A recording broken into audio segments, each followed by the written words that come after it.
Thanks everyone for joining and showing interest in this talk.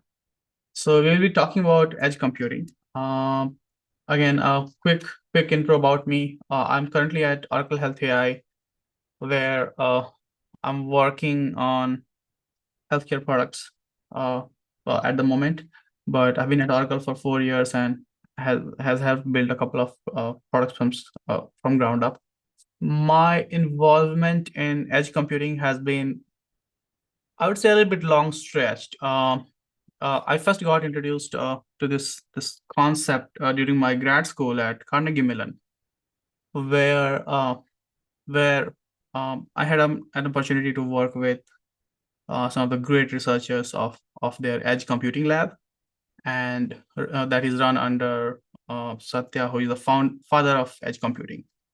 And during those days, we did some basic research, some classwork, and later in my career, I had opportunity to work in several areas: hybrid computing, edge computing, distributed cloud, and so on. So it's been kind of a long road with very common themes, and that's why I'm very interested in this technology and this particular field. So yeah, let's start talking.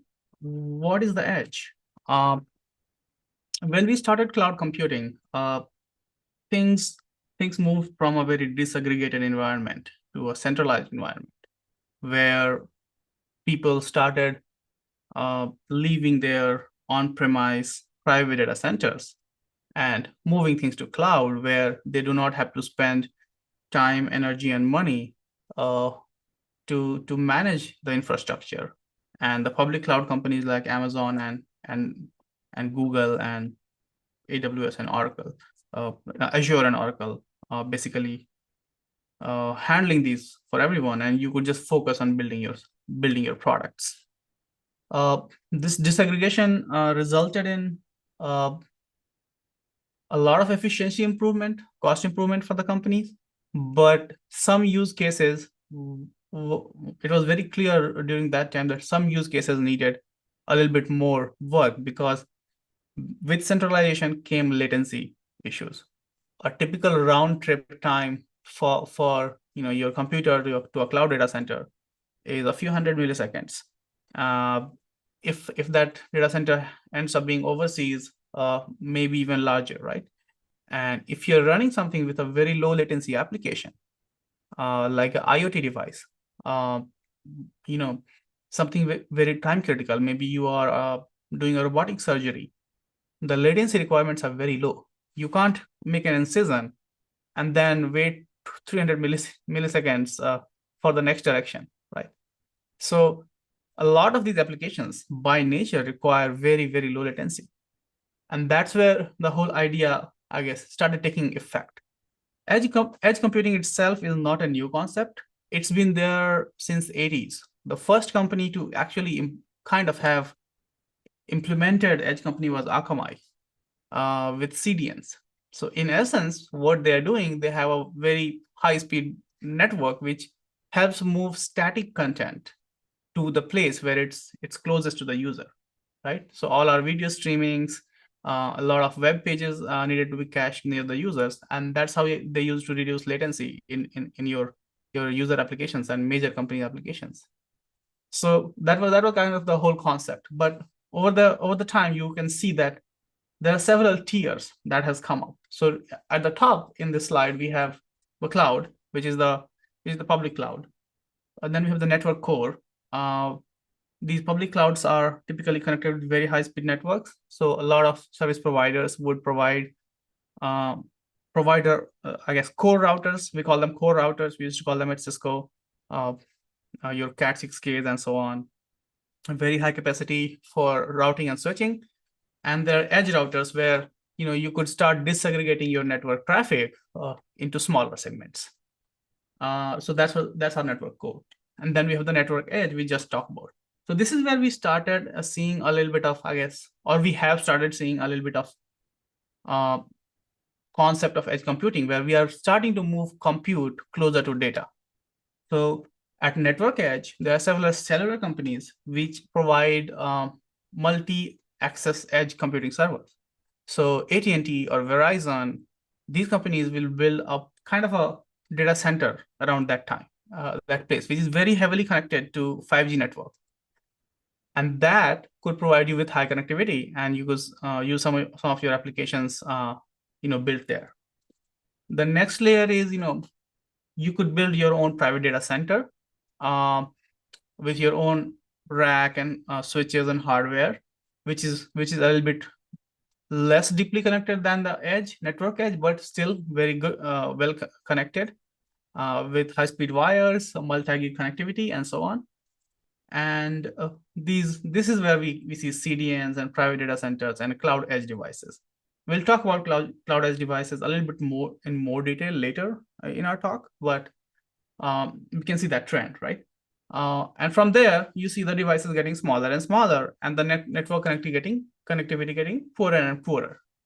So then we have our phones, tablets, hubs, computers, which typically connect to the cloud edge devices. And these things can be typically anything, right? Your car has a computer, so that's one of these edge devices. Your home has Alexa, or maybe a hub that manages your home automation sensors. I have one in my my home, which I think it's called Habitat or something, which I use to connect any sensor I buy for my doors or alarms or things like that, like my glass break. And those devices can communicate with these small edge devices. And then we have the edge things, which are your sensors, scanners, beacons, and IoTs, right? So the last one is very critical because the edge things are huge in number, several hundred of millions of them. Think very large manufacturing situations, very large, very time critical sensitive plants like oil refinery, the kind of safety sensor needed for every part to be functioning, and they are generating data so much all the time. So all these needs a kind of a device closer to them to be able to process and give any actionable insight around that. So if something goes wrong, you see a pattern all of a sudden in say 20% of the sensors, you can identify the issues by looking at some of the history, the dashboards or the alerts that you have created.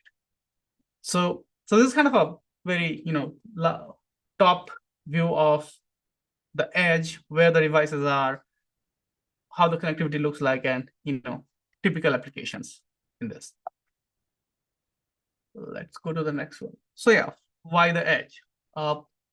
We talked about latency. We need latency to be very low in certain set of applications, which are safety oriented, time sensitive oriented,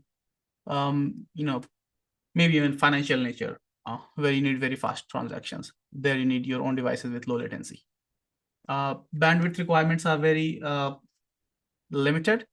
No matter how fast we think the internet connectivity is, it's still not enough for the data. So depending on the nature of data, the volume of your data, you could or could not have enough bandwidth. Privacy security. There are several requirements around certain countries where you must have data in certain places. So if your applications are in US and you are in a GDPR country in Europe, you cannot move that data to US. So similar very stricter requirements are there in federal scenarios where you have government, military application where you must have the data where the application is. So those kind of situations require edge computing solutions. Scalability and flexibility, being able to disperse devices and solutions anywhere, around the world with varying degrees of connectivity is something that's quite important for these scenarios, and that's where edge computing can help. Outage resiliency. A lot of edge devices by nature can operate by themselves with limited connectivity to the cloud. So if there are cloud outages, typically you can get resiliency from that in edge computing scenarios. You can get real-time insights. IoT and AI, one of the top use cases right now for edge computing. You see that several scenarios and solutions already exist for AI, where edge AI is kind of taking over a lot of major initiatives where AI is actually being useful beyond your typical LLMs and generative AI models. So most of the applications are of AI are targeted towards edge scenarios. Not the training part, but mostly inference, and we'll probably try to cover that later. And adoption wise, there's a huge adoption going through because of the above factors, and we can see that the market is supposed to grow 150 plus billion by 2030 in terms of the edge computing. Okay, now we have an overview and the reasoning of why we need edge computing. We can talk about what are the challenges. Data transfer is one of the top challenges that comes to the mind. Data transfer is, well, proportional to the data volume and type, right? You have two types of data. One is upstream and the other is downstream. Upstream data means the data your sensors or edge devices or edge applications are generating that needs to go to the cloud. And downstream is maybe you need to pull in data from the cloud to the edge devices. And they are all different challenges in their own right. And that is decided by the volume, how much the volume of the data is. There are situations where the data is so large that even if you use the largest capacity network that's available in a public cloud company, you would take months and years to be able to move all that data. So there are solutions which was fitting, and we'll talk about those later, where you would physically put that data in a device and FedEx it, which is way, way, way faster than actually sending this data by network. So unstructured data, typically low volumes, and we are covering a little bit of what we just talked about. Low volume of data can be sent to the cloud buckets, right, through the network. Cloud storage gateways can be faster. There are dedicated gateways that cloud storage companies provide for data transfer only, and they are, optimized, high speed. They follow all the fast paths within their backbone and the data centers. So they're kind of trying to be as fast as possible for your data transfers.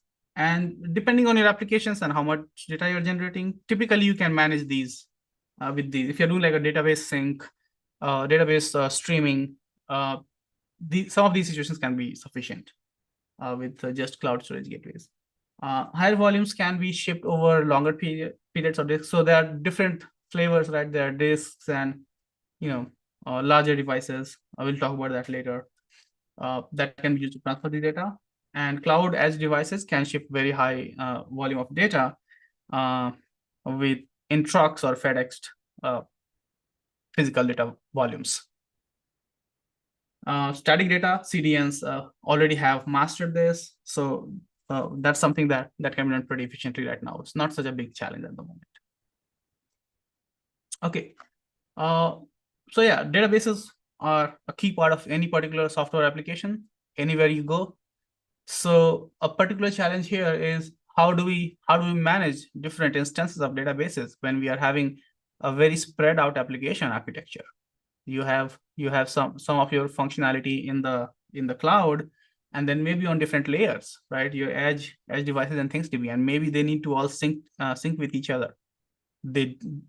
Depending on how you build your application, maybe you can actually get away with just having it in the edge, but for long-term purposes, there's a very realistic possibility that you'll have to transfer them back to the cloud for retaining, for doing pattern recognition, maybe batch processing. Depends on situation, but these are something that typically everybody needs to do. So the requirements for these databases are different because they need to run at every layer. They need to sync with their previous and the next layer.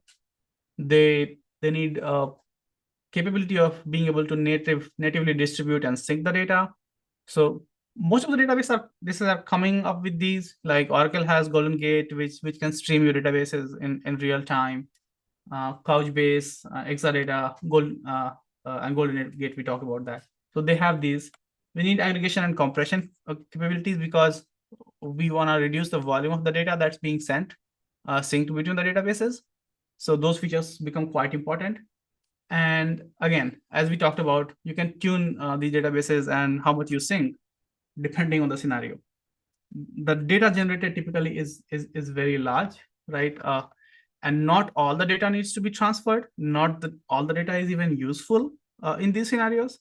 So you can basically pick and choose. Hey, this is our valuable data. This needs to be moved, and maybe that doesn't need to be. So there are efficiency optimization possibilities, but these are some of the general features that we probably need for these architectures and applications.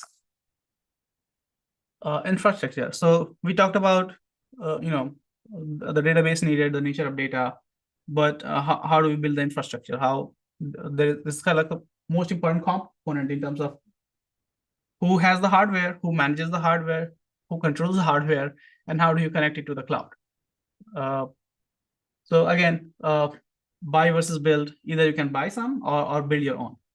Cloud vendors have many solutions around these. So you have multi-access edge computing. AWS has wavelength, local zones where Netflix uses quite heavily. So depending on where your population center is, Netflix would use 5G connected local zones, which would help them stream things much faster and efficiently, so people can have low latency video streaming in these scenarios. Cloud edge devices. So this is the one I helped build one of them, a couple of them. AWS has Snow Family, Oracle has Roving Edge, Azure has their own devices too. I think almost every single cloud vendor has a device of this kind, where they are trying to do. Some name them as a distributed computing, distributed cloud computing. Some name them, edge device, own terminologies. And Oracle and Microsoft, they're kind of trying to use both their clouds and connect them as part of a multi-cloud strategy, where they are trying to make this cloud agnostic and having customers ability to be able to work irrespective of which cloud they're using, and optimize their applications based on features. Also, we have fully managed rack and server setups. So we talked about building your own hardware, but the companies provide basically rack, set up servers, switches, power equipment. They will all ship it to you. They provide the software to manage it, and it will be like your private data center at your home, and you can connect that. And this is fully managed again. You can also use OEM built, certified as vendors. So IBM, NVIDIA, and certain other companies are very deep into edge computing, and they are not cloud vendors. So they are not trying to tie their offerings in terms of, hey, you can only work with our cloud like this. What they're saying is, oh, we're gonna sell you software, and these are the vendors you can buy your hardware from, like your Microsoft and Dell kind of scenario, right? So that's another option depending on the scenario. So if you're using, if there's a need for GPUs in your case, if you need to train your model sometimes at the edge, you can use some of those vendors and use NVIDIA software.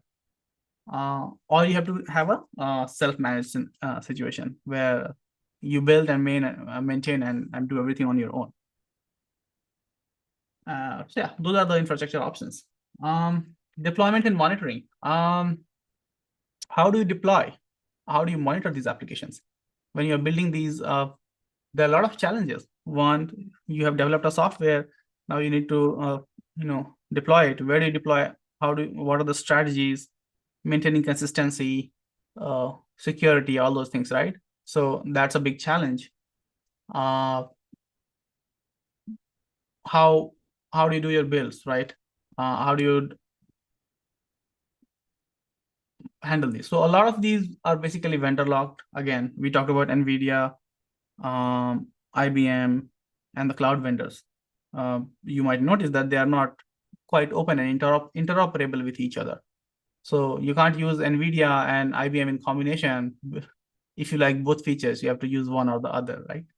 The other one is you can build your own, right? Develop your own mechanisms using some open source tools, your Jenkins and Artifactories and other solutions to basically tie these together. And a lot of companies, a very large number of companies do these. open source. There are a lot of open source solutions, which is quite fortunate and not a lot talked about in terms of edge computing. There are very large number of open source solutions that can help you do this. And we'll look at some of the options later in the talk. Cloud vendor solutions, again, targeted to the use case. You can buy like NVIDIA. So NVIDIA has Fleet Command, IBM has Application Manager, which basically you can have a main controller, and then you can add remote sites, and you say, oh, ship my software to this site, and it will go and install it for you. Another challenge is monitoring. Monitoring solutions are not quite obvious, and you might have to build them. A lot of monitoring solutions like Splunk and your Zscaler and Datadog, they are targeted towards centralized monitoring, where you're sending all these logs and metrics to a central place where you can have your dashboards and analyze these, or whatever server you have. So again, you have to figure out a way to monitor a decentralized system in a centralized solution, or customize something that fits this case. And there are a lot of opportunities and approaches that are taken towards this. And as you can see, each of these verticals are very deep, and you can go go into this rabbit hole trying to figure out how to do these. So yeah, how do you build open source solutions?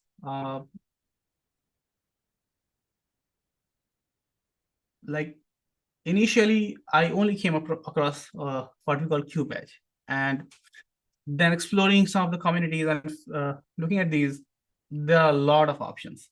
And these are the only open source ones I'm talking about. There are a lot of other options which are available. So we have KubeEdge, which is Kubernetes native edge computing platform. So if you have Kubernetes deployments in your cloud, you could just extend that to your edge cloud and have those containers managed as a single place using KubeEdge. OpenYurt is, again, it's built on Kubernetes, and it focuses on autonomy of edge nodes, that edge nodes can operate by themselves, and the environment in the entire architecture is kind of consistent. Betel is focusing on a hybrid cloud kind of framework, right? And we'll take a look at maybe let's go to the next slide, where we are looking at some of the pros and cons around this, right? So these are kind of things which you can take and, I guess, in a low cost way to build your own solutions and even play with it, right? You want to deploy a AI model, maybe already trained somewhere, using SageMaker or something, and deploy it somewhere and play with it. These are the solutions you can use without having to pay a lot of money. So yeah, let's start with KubeEdge, right? KubeEdge enables local processing at the edge with optional cloud sync.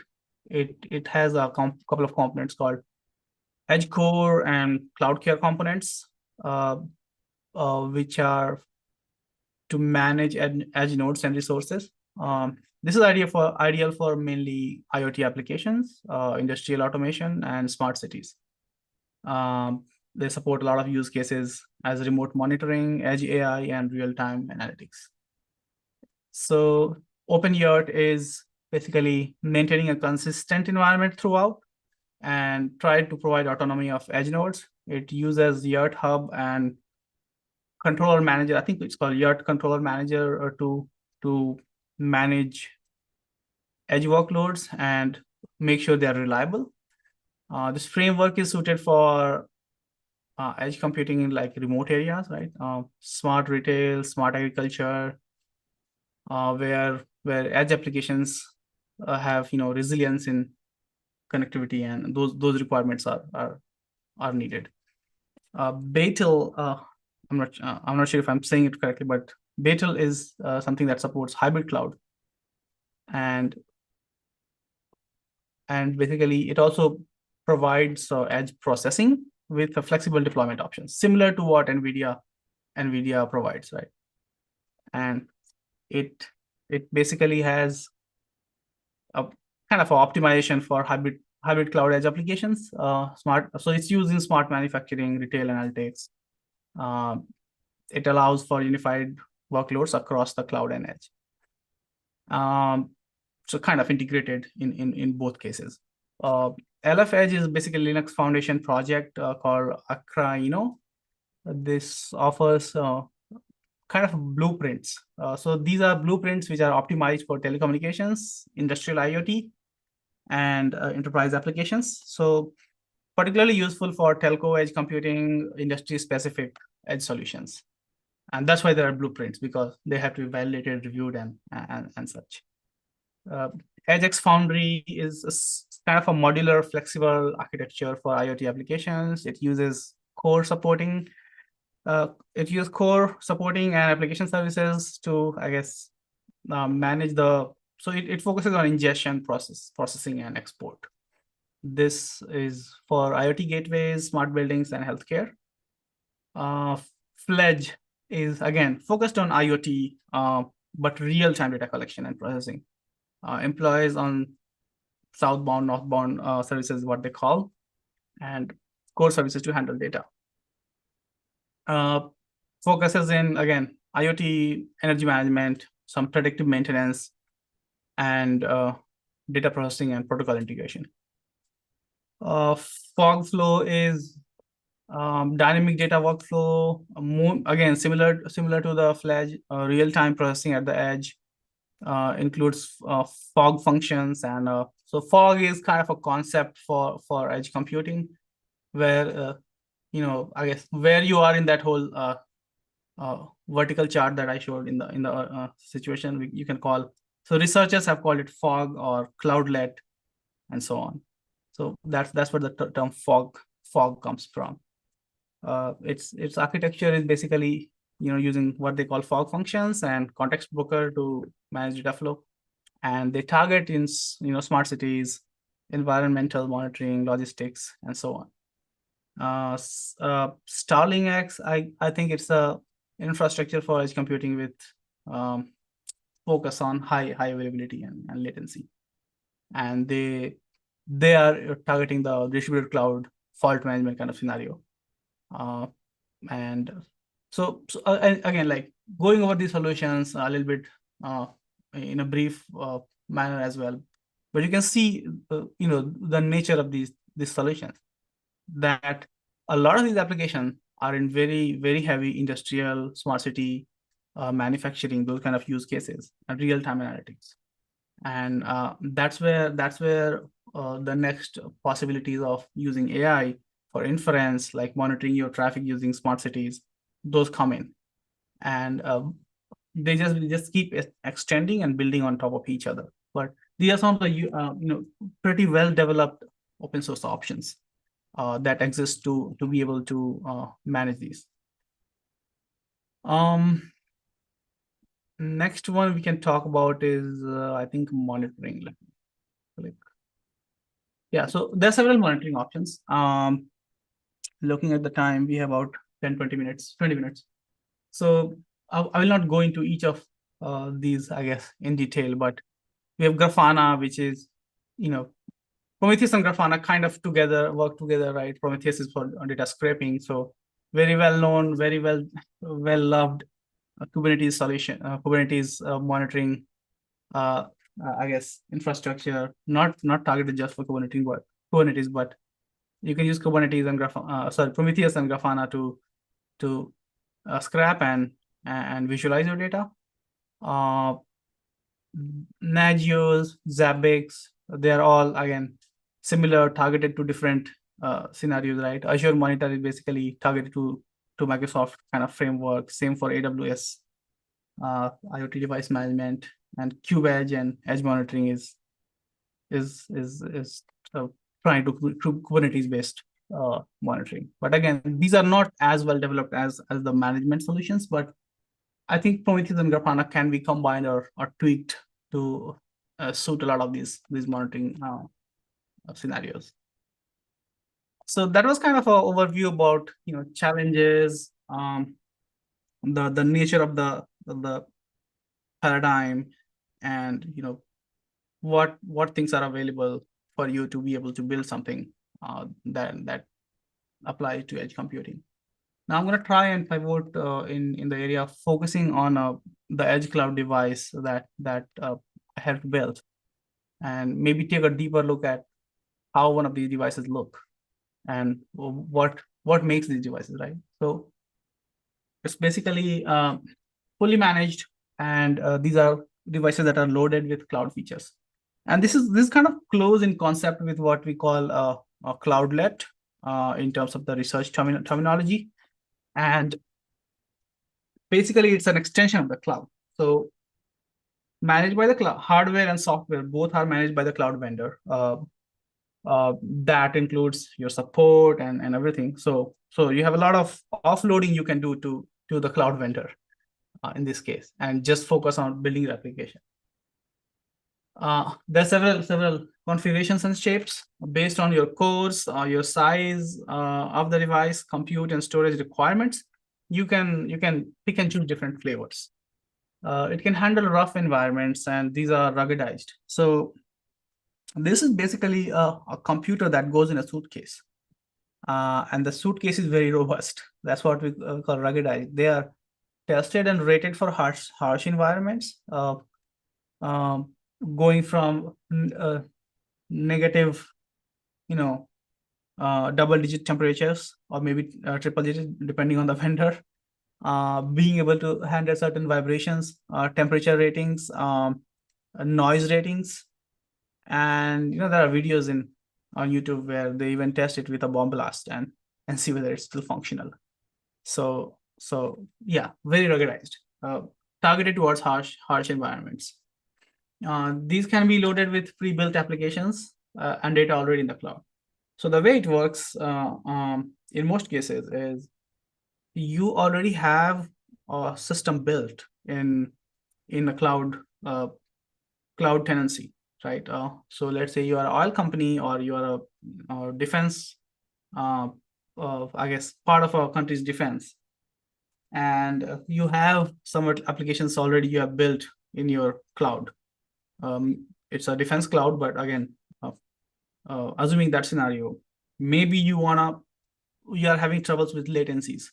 Maybe you're having scenarios where places you need these applications don't have enough internet connectivity. So, for example, you're having a war, right, somewhere, and you might have heard around cases like Elon Musk sent these Starlink devices to Ukraine and so on, right? Because those are real scenarios. So you don't have enough internet connectivity.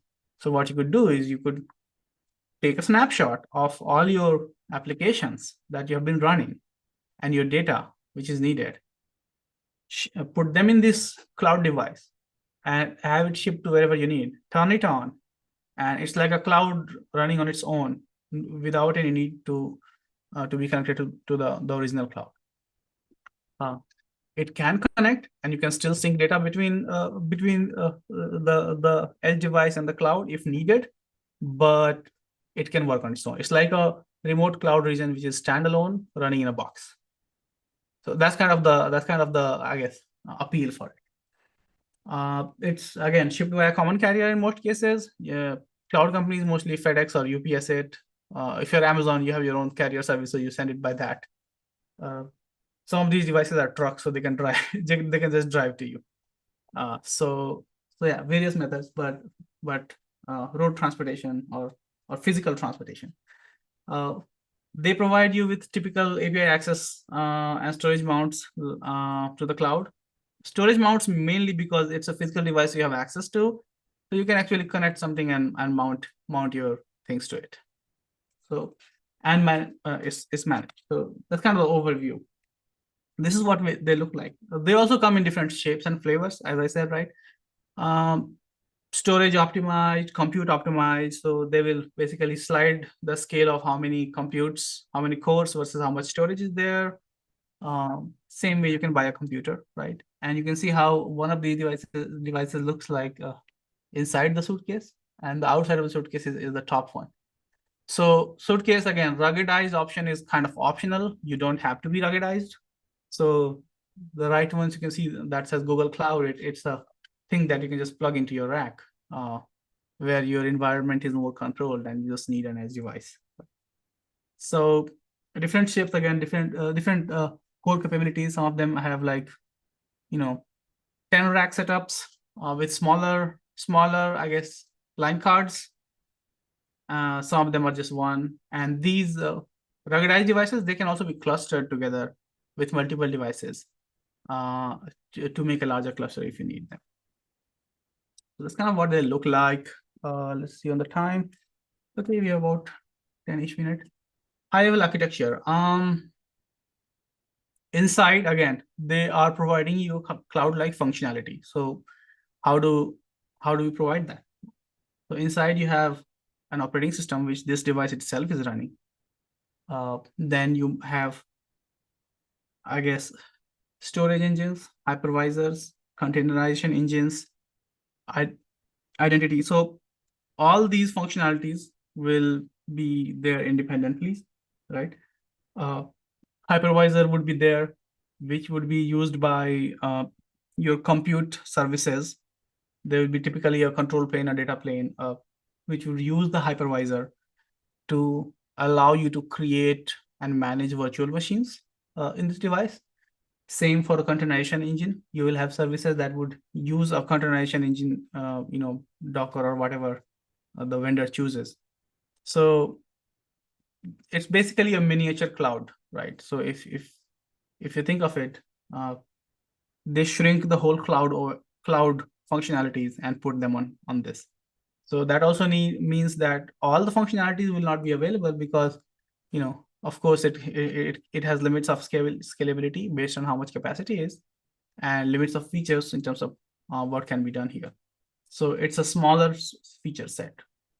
Storage wise, same, there will be a storage engine, and that would be used by a storage control plane, data plane, to be able to provide your APIs for block storage, object storage, and so on. Yeah, so this is the only public image I could, well, this is one of the public images I could find of the internal architecture, which I'm able to share here. So we talk about, control and data plane for each major feature. There are physical network devices. So the number of network devices in this device are limited. So, there will say, let's say 4 ports, but you have ability to create 10 VMs. So you have to have some kind of mapping between the physical and the virtual on network interfaces to be able to segment them. So they do that internally. Same with VMs and containerization scenario.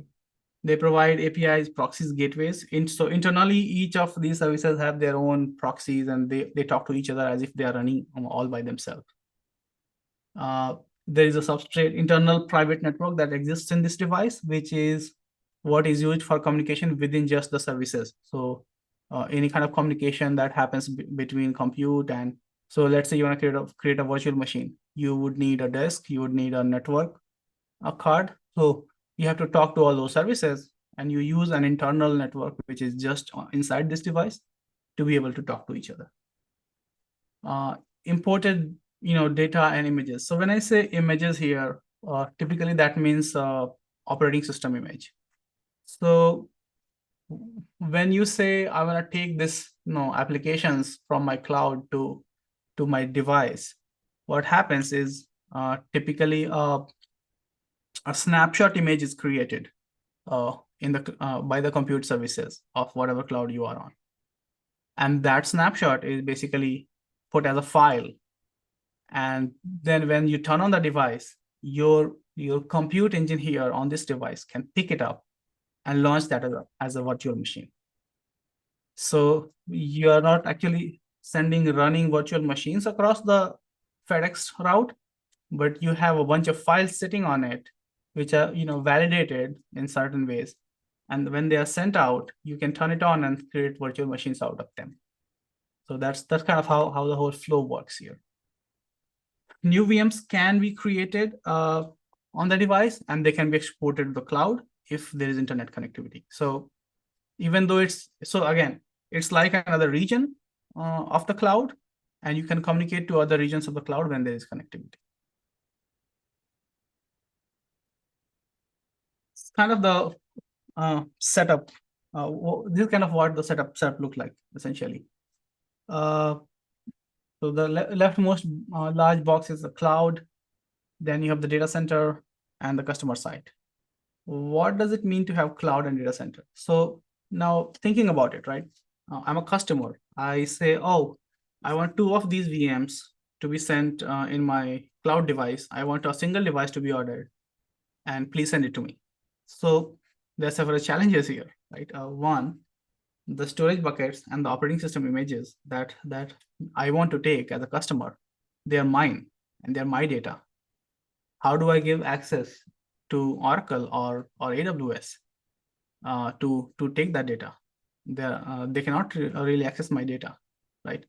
So we have to find a contractual way to maybe give a temporary account to these services, which are service only access accounts that can be automatically used to snapshot these images in my tenancy, touch my data basically, and be able to take that data and dump it on device. Now the next challenge is, how do I even dump it on the device? Where is that device, right? Because one, the device has to be manufactured somewhere, the whole box has to be assembled and then somehow connected to the cloud in some way, because there is no connectivity, then we cannot. And then we need to know which device we are putting this data to. So there's a lot of work that goes in this part here, where this device has to be connected to a special area in the data center, which is part of the cloud region. And there's actually a person who physically connects this, and they would do a bunch of installations, make sure the device is ready, register these, tie this device back to the order that I placed as a customer, and then give that account, temporary account, to this device, kind of. So this one actually depends on how each vendor uses it. This one I'm talking about is basically one of my patents around this area. So basically you have to, let the device have access to that data, and then your services would copy this data over, do a bunch of validation, error correction, and then say, oh yeah, our OS is ready, our device is ready, this is the serial number, this is the order number, and these statuses are sent back to the ordering service and provision service. So there's one similar to any fulfillment kind of scenario you have in Amazon, right? If your Amazon goods you buy, there's a customer facing service, there's a fulfillment side of service, but in a much smaller scale, and that you're actually sending real data rather than some good from Temu. And at that point, a FedEx label is generated, sent back to the order details in the ordering service, and then device is actually shipped to you at this point. And when it goes to you, you turn it on and start running it. And then you can actually have connectivity for monitoring and stuff in your cloud as well as on the device itself. And the support, there are scenarios where, the device is not working, the support mechanism you have to go through to replace the device, but overall it works in a similar way, end to end. So yeah, in general, that's kind of the process, right? We have ordering, we have provisioning, we have fulfillment, the shipping, and maintenance. And then again, there are challenges around software updates, right? So you have to have software updates available from the cloud in a secure way. Then as a customer, you can download it on that device. And some kind of a trust has to be established between the edge device and the cloud itself. So you can actually say that, yeah, that's my device and not some rogue actor. Yeah, so that was about cloud devices. And in summary, we've been looking at some of the trends, and these are, again, things that change over the time, but we are seeing that distributed devices and multi-cloud are bridging a lot of gap that came as a result of centralization of cloud services. AI and interface focused software and hardware ecosystems are emerging very quickly. NVIDIA even launched recently a nurse, right? I guess a AI nurse charging $9 per hour. It's one of their solutions around edge, where you could have a edge device and work. So you can go and download these white papers in NVIDIA side. They have very, very expansive and deep expertise and solutions around edge computing, already pre-established, pre-trained foundation and other models to be able to use directly. Like they have models you can just take and put in a edge device and use a camera to basically do road monitoring, where you can identify, oh, this is a car, this is a bike, this is an accident, and so on.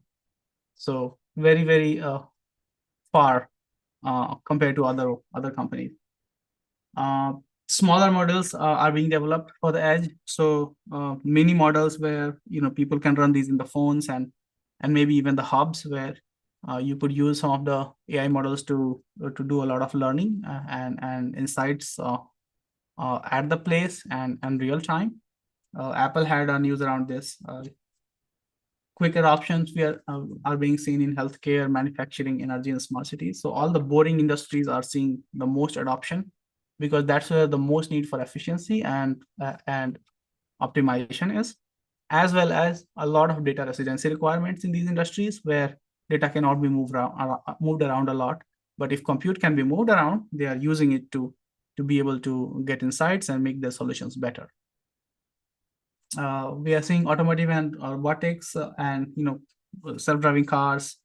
A lot of robotic solutions are being built around manufacturing pipelines, as well as these humanoids, right? They're kind of edge devices in their own right. And open source solutions, as we saw, they're expanding, getting better, and maturing over the time.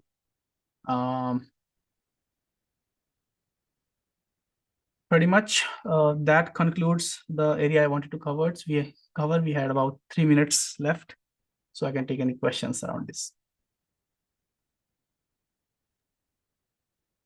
There is a question in Q&A. Where do I see the questions?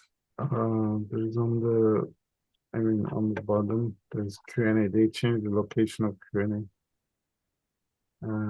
By Jim. Q&A. How might edge computing affect NVIDIA? I would say NVIDIA is the leader in edge computing. If you haven't had a chance to look at their website, let me just Google it. They have mature solutions. They have customers which are using the solutions, and NVIDIA is a leader in edge computing. Given they have the hardware and the chips and a lot of these AI solutions, NVIDIA is not going to be affected by this, but they're going to lead this charge. NVIDIA edge computing. Let me just grab that link and drop that here in the chat. It's pretty big. Wow. They have like they're building like microservices architectures where you could use that automatically to do everything, kind of a service model to just use edge computing. Hopefully I answered that question. That's great. So any more questions?